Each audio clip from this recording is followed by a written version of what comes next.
about 10 days before election day. I still think Bangkok would be the deciding factor of to decide who is going to form the next government or not. Yes, I agree with that. And it seems that most of the polls so far say that Pheu Thai will win over the Democrats with a widening margin. What's the Yes. latest? Well, we have two opinion polls released today, and still they're pointing to a comfortable Pheu Thai victory on July the 3rd. We have the Bangkok poll, which say that 37% of Bangkokians are willing to vote for the Pheu Thai party. 37? 37 Against? against 22% of pro-democrat voters. But still, interestingly, about 21-22% still undecided in Bangkok. Yeah, that's down from about 40% a few Down weeks from ago. about 40% and Yeah. 30 Yeah. plus percent. That's the Bangkok poll. We also have the Thurakit Bandit poll, Yeah. and they calculate in the number of seats. Also on Bangkok. Also for Bangkok, they calculate on the number of seats to be won in Bangkok, and they have 22 seats to be grabbed by the Pheu Thai party 22 for Pheu Thai and against six 6 for... for the Democrat Party. But they have other five constituencies in which the competition has been too close to call. It seems that this is quite a pattern of The other last- polls. Yeah, the last because one, yes. the previous polls also mentioned a margin between 26, 7, 8. Yes. So it doesn't change much.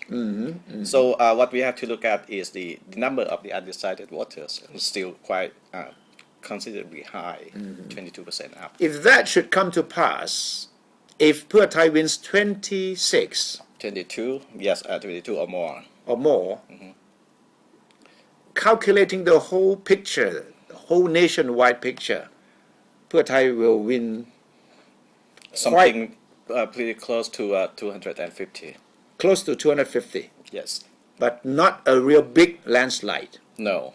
The Because difference, Khun Surichai, the last time the People Power Party, they won by quite a big landslide. Yeah. But nobody talk about it. no, 68 seat margin oh yeah, between the two parties in the last election. So for the Pheu Thai party to claim a major victory, they got this as a benchmark, 68 seats, which is not easy to beat.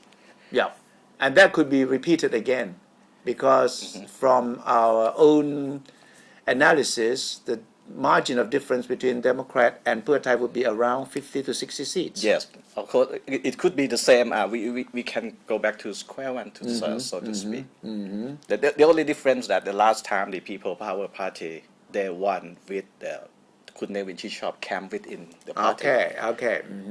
If Nevin Chichop's party gets about 30 to 40 seats, that will That depend. will make things quite interesting. Interesting, because if it comes the Democrat way combined, they would have about 220, 230. Yes, and the Pheu Thai party, they play this game. It was not initiated by the Democrat camp. It was the Pheu Thai party that said we're not going to work with the Phum Chai Thai party. So which means that when we look at who won this election, who win this election, who will have the legitimacy to form the government, we have to look on the Pheu Thai party on one side, and the Democrat plus the Phum Chai Thai party on the other. Right.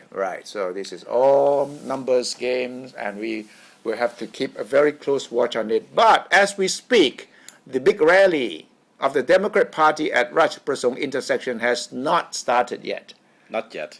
And the other factor to be considered is the fact that despite the a wide margin of the People Power Party victory last time, they lost in Bangkok.